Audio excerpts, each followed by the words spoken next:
Alain Gauthier, je me tourne vers vous puisque on a dit 2 millions de dossiers dans ces justices, ces instances de justice populaire, non professionnelle. Mais enfin, beaucoup de criminels tout de même, beaucoup étaient en prison, beaucoup y ont été jugés, certains peut-être sur place ont échappé, mais beaucoup s'étaient échappés parce qu'ils étaient partis, ils avaient fui dès juillet 1994 vers l'étranger. Parmi ceux-là, certains ont été arrêtés et déférés devant les tribunaux, on l'a dit, notamment les tribunaux rwandais, mais d'autres vivent encore à l'étranger, notamment en Belgique et notamment en France. Pour les juger, encore faut-il les identifier, et c'est là que vous intervenez, évidemment, avec le CPCR. Et je voudrais vous demander de nous raconter un peu comment ça se passe, comment on identifie, comment on repère, comment on monte un dossier d'accusation, comment on convainc la justice. Un pôle judiciaire a été créé au tribunal de grande instance de Paris récemment, en 2012, à cette fin. Comment ça se passe, ce travail de traqueur, de bourreau que vous menez évidemment de façon extrêmement remarquable? Merci beaucoup.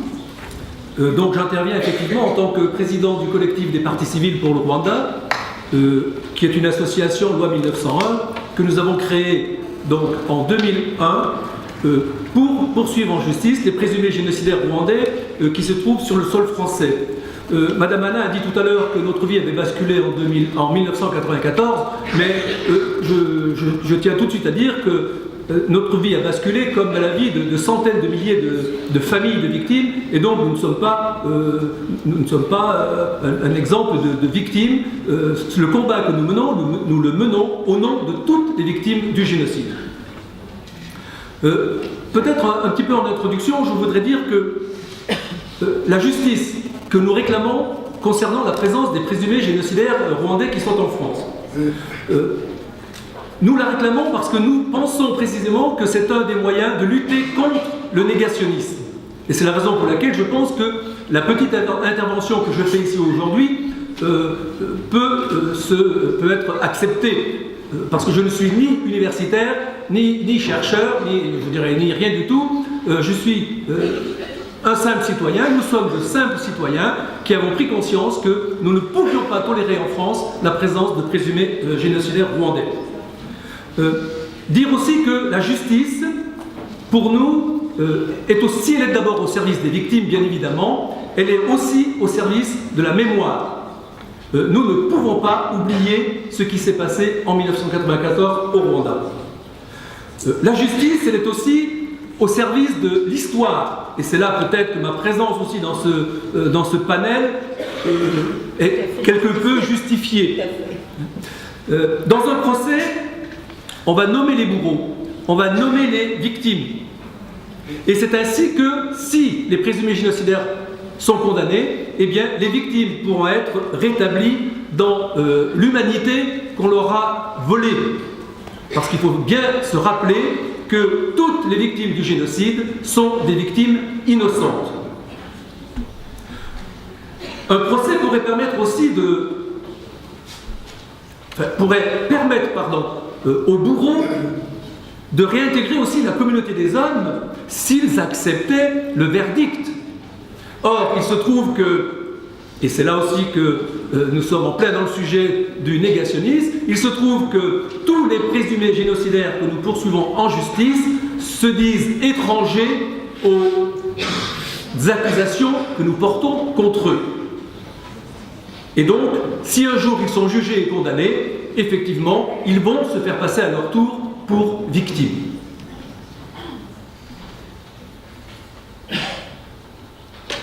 Alors, le collectif des parties civiles, qui est né en 2001 à la suite du procès d'assises de Bruxelles, qui a condamné 4 génocidaires, a dans un premier temps travaillé sur des plaintes qui existaient, qui étaient antérieures à la création du collectif. Il faut savoir qu'entre 1995 et 2000, 6 plaintes avaient été déposées par des personnes physiques et par d'autres associations telles que Survie, FIDH, la Ligue des droits de l'homme, la Communauté rwandaise de France. Or, c'était des plaintes que nous considérions un petit peu au moment de la création du collectif comme des plaintes dormantes. En effet, ces plaintes avaient été déposées sans être beaucoup étayées par des témoignages et les juges d'instruction s'y intéressaient relativement peu. Et donc, dans un premier temps, notre travail a consisté à essayer de nourrir ces plaintes existantes. Et nous avons travaillé en particulier sur deux d'entre elles. Une, la plus ancienne, concernant l'abbé Wenceslas Moniechaka. L'abbé Moniechaka est un prêtre de la Sainte Famille à Kigali, une paroisse du centre-ville, qui est arrivé en France d'abord dans l'Ardèche, dans la paroisse de Bourg-Saint-Andéol. En 94. En 94, et moi-même, étant moi-même originaire d'Ardèche, évidemment, j'ai été très vite au courant de sa présence sur le sol français. On peut dire que de ce côté-là, il n'a pas eu beaucoup de chance. Et ensuite, il a été transféré dans le diocèse d'Évreux, où il exerce encore dans la paroisse de Gisors, en Normandie. Donc, nous avons commencé par recueillir des témoignages dans ce dossier, et puis nous avons aussi travaillé beaucoup dans un autre dossier, le dossier du docteur Sosten Moniemana, un médecin de Boutaré, surnommé le boucher de Tumba. Tumba étant une colline qui surplombe un petit peu la ville de Boutaré. Donc c'est dans un premier temps, dans ces deux dossiers-là, que nous avons travaillé. Pardonnez-moi, ils sont combien? Vous estimez à combien le nombre de génocidaires ou participants au génocide qui peuvent se trouver sur le sol français aujourd'hui? Alors il est très difficile Un ordre d'idée. Non, il est impossible de donner un ordre d'idée. Ce que nous savons tout simplement, ce sont les plaintes que nous avons déposées. Alors je viens de vous dire qu'il y en avait 6 qui préexistaient à la création du collectif, et depuis la création du collectif, donc depuis 2001, nous avons déposé 20 nouvelles. Et donc ensuite, à partir de là, nous avons travaillé sur ces nouvelles plaintes. Chaque fois que nous découvrons en France un présumé génocidaire, je ne peux pas vous dire ici la façon dont on procède, parce que ça serait dévoilé, ça serait donner des renseignements qui pourraient servir aux présumés génocidaires eux-mêmes, donc nous devons rester discrets sur le travail que nous faisons. Ceci dit, c'est du travail d'amateur, ça reste du travail d'amateur, puisque nous n'avons, mon épouse et moi-même, ni les membres du collectif, nous n'avons aucune formation juridique quelconque. Donc, dès que nous avons... Pardon, vous êtes combien dans ce collectif? Nous sommes environ 150 adhérents, qui sont, pour la plupart, soit parmi nos amis, soit des gens qui ont connu le Rwanda, soit des gens qui s'intéressent au génocide des Tutsis au Rwanda. Donc, quand nous découvrons la présence d'un présumé génocidaire en France, nous avons pris la décision de partir systématiquement au Rwanda, enquêter auprès des témoins. Les témoins que nous rencontrons sont soit des victimes, rescapés, mais vous avez bien compris que les rescapés ne sont pas forcément les témoins les meilleurs, parce que pendant le génocide, et s'ils sont rescapés, c'est parce qu'ils se sont cachés, ou qu'ils ont été cachés. Donc les témoignages les plus probants que nous recueillons, nous allons les recueillir auprès des tueurs eux-mêmes, soit des tueurs qui sont en liberté pour avoir purgé la peine à laquelle ils avaient été condamnés, soit des tueurs qui sont toujours en prison, qui ont été condamnés parfois à perpétuité et qui acceptent de nous donner leur témoignage à partir de ce qu'ils savent sur les personnes que nous poursuivons ici en justice. Lorsque nous avons recueilli ces témoignages, évidemment ils sont recueillis en Kinyarwanda, ce qui bien sûr complique un petit peu la tâche. Il y a après un gros travail de traduction. Alors il est évident que, vous l'imaginez, partir au Rwanda, rencontrer des témoins, ça prend à la fois du temps, ça demande de l'argent, ça demande beaucoup d'énergie, et c'est vrai qu'il nous arrive parfois d'être un petit peu découragés devant l'ampleur de la tâche. Ce qu'il faut dire, c'est que, et c'est une chose qui pourrait vous étonner, et ça vous invitera peut-être de poser la question tout à l'heure, on pourrait se demander, mais pourquoi faut-il que ce soit des partis civils qui soient obligés de partir en enquête au Rwanda sur des crimes qui ont été commis au Rwanda, alors que le parquet pourrait lui-même décider de poursuivre ces personnes-là. C'est quand même une énigme qui reste. Parce qu'il faut bien se dire que, actuellement, seules les plaintes que nous avons déposées sont instruites. Si nous n'avions déposé aucune plainte, je ne serais pas là aujourd'hui pour vous parler de la poursuite des présumés génocidaires rwandais. Pour évoquer un petit peu les difficultés que nous rencontrons, alors évidemment ce sont des difficultés, je vais prendre le cas d'un présumé génocidaire qui n'est plus en France, puisque la France l'a extradé vers le TPIR, où il a été jugé et condamné. Je dirais que c'est une de nos premières victoires, même si nous n'y sommes pour rien, puisque c'est le TPIR qui l'a condamné, il s'agit de Dominique Naokuliayo. Lorsque nous l'avons découvert à Carcassonne, nous avons donné son adresse à la police et à la justice. On a commencé par nous dégoûter de cette plainte parce que notre association n'avait pas 5 ans d'existence. C'est vrai qu'en France, pour qu'une association se porte partie civile, il faut avoir 5 ans d'existence. Pour toutes les autres plaintes qu'on avait déposées avant, personne ne nous avait fait cette remarque, elles ont toutes été acceptées. En tout cas, la plainte a été rejetée et on a décidé de partir au Rwanda. Et là, nous avons ramené les plaintes de 33 plaignants individuels que nous avons déposées. Mais il nous a été répondu que Dominique Naokuliayo n'avait pas été trouvé à l'adresse que nous avions donnée et donc les poursuites ne pouvaient pas commencer. 1 an après, nous apprenons que Dominique Naokuliayo est arrêté à Carcassonne à l'adresse exacte que nous avions donnée. Donc, vous voyez que là aussi, on se heurte, je dirais, à une sorte de mur et, je dirais presque une sorte d'indifférence par rapport au génocide des Tutsis. D'autres difficultés qui peuvent être, je dirais, tout simplement d'ordre financier. Il faut savoir que dans certaines plaintes que nous avons déposées, alors maintenant c'est fini, on ne nous demande plus cela, mais on nous obligeait à déposer une consignation. Alors pour ceux qui ne savent pas, une consignation, c'est une somme d'argent qu'on nous réclame pour être sûr que la plainte est sérieuse. Alors, je vais prendre simplement le cas de Madame Agathe Habyalimana, la femme du président rwandais assassiné, qui se trouve en France depuis des années. Elle a été, je dirais, extradée par l'armée française dès le début du génocide. Elle a navigué un petit peu au Gabon, au Kenya, etc., pour définitivement s'installer en France, où elle a été accueillie dès le mois d'avril, avec un bouquet de fleurs et 200 000 francs de l'époque comme argent de poche. Nous l'avons dénoncé à l'époque, bien évidemment, ça n'a rien empêché. Or, Madame Habyalimana, on lui a refusé le statut de réfugié politique en France, on lui a refusé un titre de séjour, et le Conseil d'État, à la fin de l'année dernière, a confirmé ce refus.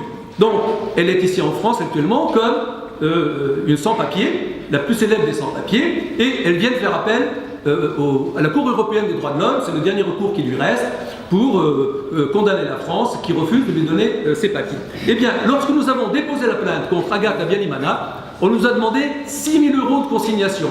6 000 €, c'est tout simplement l'argent que nous récoltons chaque année pour faire vivre notre association. De quoi l'accuse-t-on exactement ? Madame Habyalimana, oh, on l'accuse de beaucoup de choses. Pour nous, Madame Habyalimana est au cœur du génocide. C'est autour d'elle que... J'en dirai 2 mots tout à l'heure quand je parlerai du procès Cindy Kangwa qui va commencer dans une dizaine de jours. Madame Habyalimana et sa famille, ses frères en particulier, Séraphin Rwabukumba, Monsieur Z, on appelle communément Monsieur Z parce que son nom est difficile à prononcer, c'est Protezigirani Razo, eh bien, Elisa Gatwa, etc. Tous les proches de Madame Habyalimana formaient ce qu'on appelle la Kazou, la petite maison, et ils s'opposaient même au président Habyalimana. D'ailleurs, il y a beaucoup de gens qui commencent à dire, et qui le disent depuis longtemps, qu'elle serait peut-être même à l'origine de l'attentat contre son mari. Bon, eh bien, Madame Habyalimana était au cœur de ce génocide. Elle, évidemment, depuis qu'elle est en France, elle se drape derrière sa virginité. Elle était simplement la femme du président. Elle élevait ses enfants, ses poules et ses cochons. Et voilà. Or, de très lourds soupçons pèsent contre elle. C'est pas pour rien que l'OFPRA lui a refusé d'être accueillie comme réfugiée politique, qu'on lui a refusé un titre de séjour. Donc nous avons dû verser 6 000 € de consignation. Je vous dis, c'est le budget de notre association sur une année. Les difficultés aussi, elles sont venues essentiellement aussi, je dirais, des freins politiques qu'on a pu ressentir. On a évoqué aujourd'hui la complicité de la France, non, alors je ne dis pas de la France, la complicité de l'État rwandais, des responsables politiques de Rwandais de 1994 dans ce génocide. Je ne vais pas y revenir, une complicité diplomatique, financière, militaire, etc. Et donc, il est très difficile en France de faire avancer des dossiers de justice parce qu'on sait très bien que si un jour il y a un procès et on y arrive, on risque d'évoquer dans ce procès le rôle du gouvernement français de l'époque. Pourquoi a-t-elle échappé à l'extradition alors qu'on lui refuse, l'OFPRA lui refuse les papiers, donc on ne la considère plus comme personne à grata, et pourquoi elle n'est pas réclamée? C'est trop fort? Pardon. Ah pardon, madame. Ah, c'est moi, oui, pardon. Oui, moi je ne parle pas dans le micro. Pourquoi n'a-t-elle pas été extradée? Elle n'a pas été... Oui, alors c'est un sujet qui faisait partie de mon plan. Oui, mais malheureusement, il faut... Non, les extraditions, il faut savoir que la France, à ce jour, a toujours refusé d'extrader le moindre présumé génocidaire vers le Rwanda. 15 refus d'extradition. Mercredi prochain, la Cour de cassation va rendre sa décision concernant 2 présumés génocidaires que finalement la Cour d'appel de Paris a décidé d'extrader. Leur avocat a fait appel, donc c'est Claude Mouaïmana de Rouen et Innocent Moussabjimana de Dijon.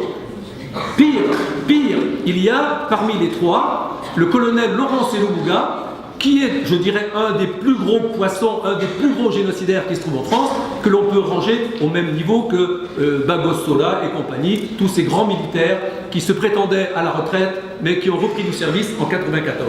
Alors, je donne les 2 raisons pour lesquelles les magistrats de la Cour de cassation refusent l'extradition. Premièrement, ils n'auront pas au Rwanda un procès équitable. Je vois pas pourquoi. Et non, parce que le TPIR maintenant extrade vers le Rwanda. Les États-Unis l'ont fait, le Canada l'ont fait, d'autres pays, des pays scandinaves l'ont fait. Et deuxième argument, la loi organique qui punit le génocide au Rwanda est postérieure au génocide lui-même. La loi organique date de 2002, la première loi organique. Mais comment voulez-vous qu'un gouvernement qui met en place un génocide puisse en même temps adopter des lois qui vont punir ces crimes de génocide? C'est insensé. Donc c'est un argument qui ne tient pas la route. Oui, vous me pressez. Depuis, donc, la justice française a traîné les pieds. Il suffit pour cela aussi de ne pas lui donner les moyens, de ne pas donner d'argent. Les juges d'instruction se sont succédés. Il y avait des juges d'instruction qui s'occupaient des dossiers génocides, mais qui en même temps s'occupaient des voleurs de mobylettes ici à Paris. Voilà. Donc, les choses ont changé, vous l'avez signalé tout à l'heure, depuis le 1er janvier 2012, puisque la France a créé au TGI de Paris un pôle crime contre l'humanité, avec 3 juges d'instruction à temps plein, plus une dizaine de gendarmes qui partent régulièrement en commission rogatoire au Rwanda et qui vont enquêter uniquement sur les plaintes que nous avons déposées. Actuellement, ils sont au Rwanda. Il y a 2 juges d'instruction qui sont au Rwanda avec les gendarmes et qui enquêtent sur 5 ou 6 dossiers. Donc c'est là que sera jugé le 5 février Pascal Simbikangwa. Vous pouvez nous raconter... Pascal Simbikangwa ne sera pas jugé par les juges d'instruction. Par le pôle judiciaire. Non, le pôle judiciaire, ce sont les juges. Ce sont les juges qui ont déféré Simbikangwa devant une cour d'assises. C'est donc la cour d'assises de Paris qui va juger Pascal Simbikangwa. Pascal Simbikangwa, qui est précisément un de ses membres de la CASU, un proche de la famille Habyarimana, qui, avant le génocide, s'est fait connaître par ses nombreux actes de torture envers les opposants politiques. Il faut savoir que Pascal Simbikangwa était un capitaine de l'armée rwandaise qui avait eu un accident de la route en 1986 et qui a commis le génocide en fauteuil roulant. Il distribuait des armes dans son quartier de Kigali, également aussi dans la ville frontalière du Congo à Gisenyi. Voilà. Donc c'est lui que nous allons juger.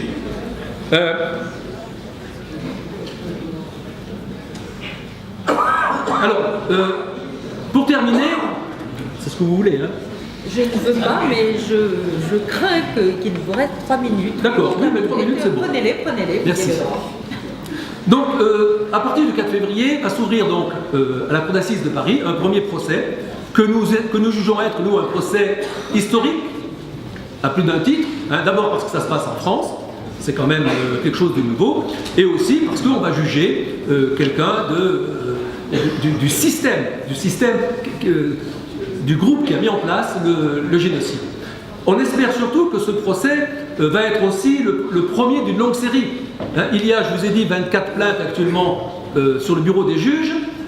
Si c'est Pascal Simi-Kambouin qui passe en premier, c'est tout simplement parce qu'il est en prison, en détention préventive depuis 4 ans. Et donc, la justice française avait le choix ou de le remettre en liberté ou de le déférer devant une cour d'assises. Le parquet et les juges d'instruction ont décidé de le déférer en cour d'assises. Alors je signale que Pascal Simi-Kambouin, nous l'avions repéré, et je ne vous dirai pas comment, à Mayotte, où il a finalement été arrêté pour trafic de faux papiers et ensuite arrêté pour génocide. 2 autres présumés génocidaires sont en prison. Un autre arrêté à Mayotte suite à la plainte que nous avons déposée, et nous avons eu la chance d'avoir à Mayotte un procureur, M. Marc Brisset-Foucault, qui a fait arrêter Octavien Guinzy, puisqu'il s'agit de lui, le jour même où nous avons déposé la plainte. C'est quelque chose d'assez extraordinaire. Octavien Guinzy est actuellement en prison à la Santé, en prison préventive, où l'a rejoint tout récemment, il y a quelques mois, un autre présumé génocidaire qui a commis le génocide dans la commune de Kabalondo, dans l'ancienne préfecture de Kimbongo, dans l'est du pays, et je pense que ce sera le prochain procès. Mais il y a d'autres procès que nous appelons de tous nos voeux, celui de l'abbé Mounier Chaka de Laurent Bouti-Balouta, on a évoqué tout à l'heure le TPIR, ces deux-là avaient aussi un dossier au TPIR. Et le TPIR a demandé à la France de les juger. Vous savez que le TPIR est en voie de fermeture. Il est remplacé provisoirement, pour l'instant, par un mécanisme résiduel. C'est-à-dire, c'est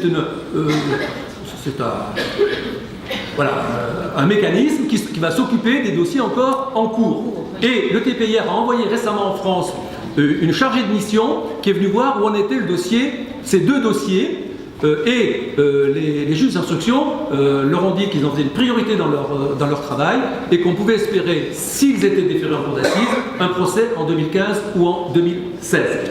Sans compter maintenant tous les autres, les 3 médecins que nous poursuivons en justice, un nombre important de militaires, tout cela, il faudra bien aussi qu'ils soient jugés.